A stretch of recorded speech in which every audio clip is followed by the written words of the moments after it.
So this is a very difficult A-star level question, probably one of the most difficult questions ever in an A-level maths exam. Let's have a look through it. Combines quite a few different topics. So if you've done the topic of differential equations, you'd know that you want all the y terms to one side and all the x terms to the other side. In this case, let's divide both sides by y minus y cubed to get 2 over y minus y cubed dy dx is equal to 1 because we're just dividing this side by itself. And then you can multiply both sides by dx to take the dx to the right hand side. Now that all the y terms are on one side and all the x terms are on one side, by the way, you could divide by this 2 if you'd like. I'm just going to leave it as it is now. Either way is fine. You then integrate both sides of the equation. So integral of 1 is just x, and then there's a plus c. But let's focus on the integral on the left hand side because that's quite a bit more difficult. Now it says to express it as partial fractions, and that does help quite a lot.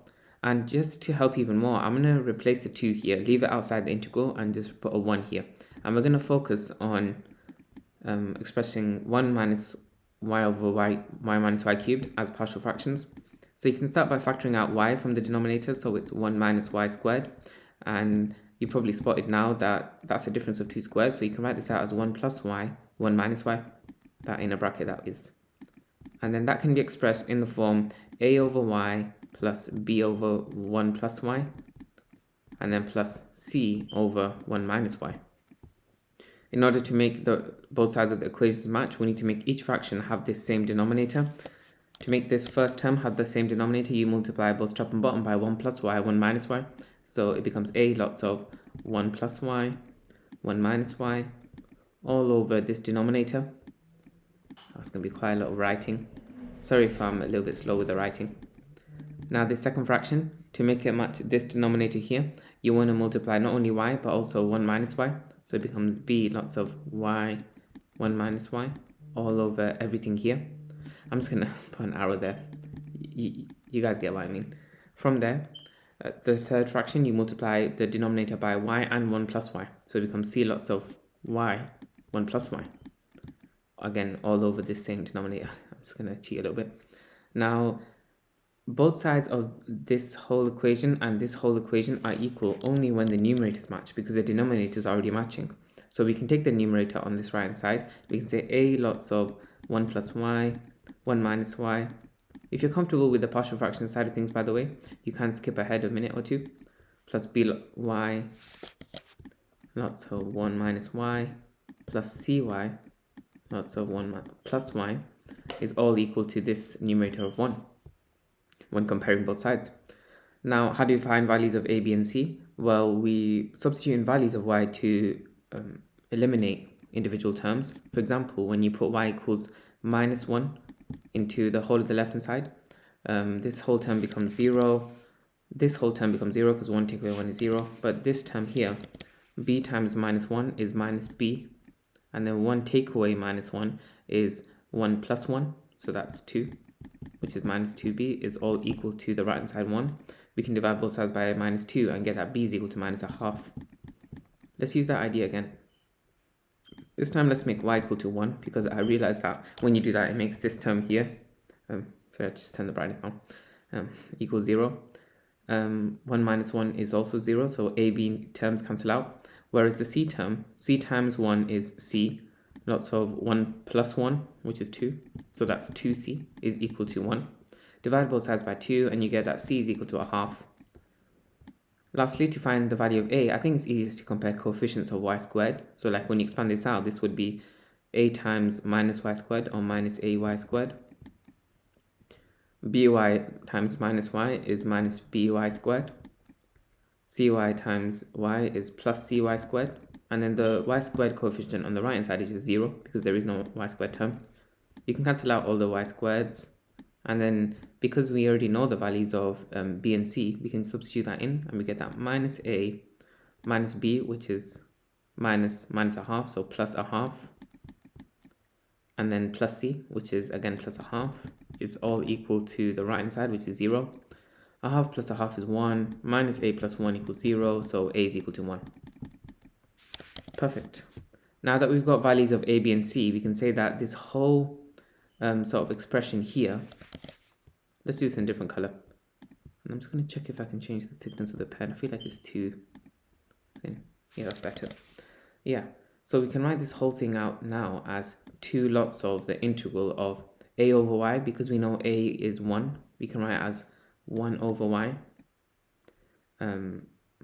Put a bracket around it. And then plus b over 1 plus y, which is minus 1 over 2 lots of this. So I'm right, minus 1 over 2 lots of 1 plus y.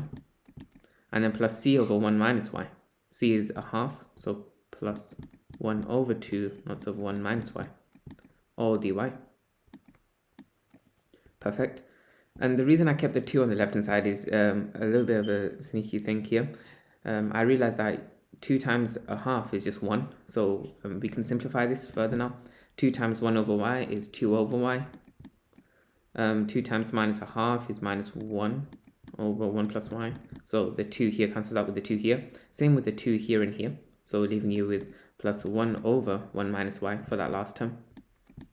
Now, what do we know about integrating ln function? We know that when the numerator is a differential of the denominator, that integrates to ln of the denominator.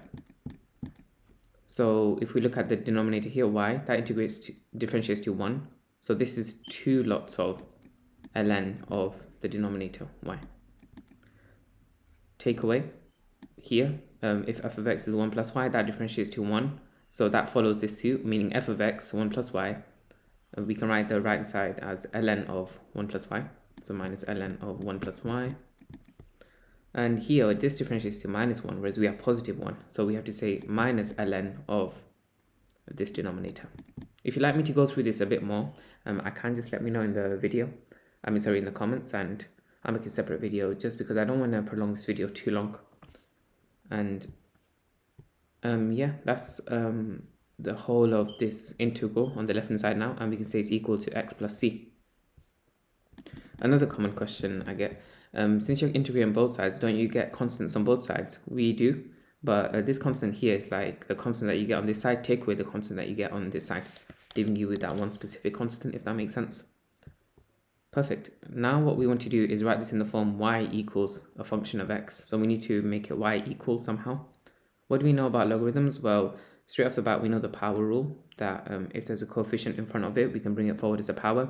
We know that when you subtract logarithms and the base is the same, you can divide the insides of the logarithms. So you can say this is ln of y squared over 1 plus y.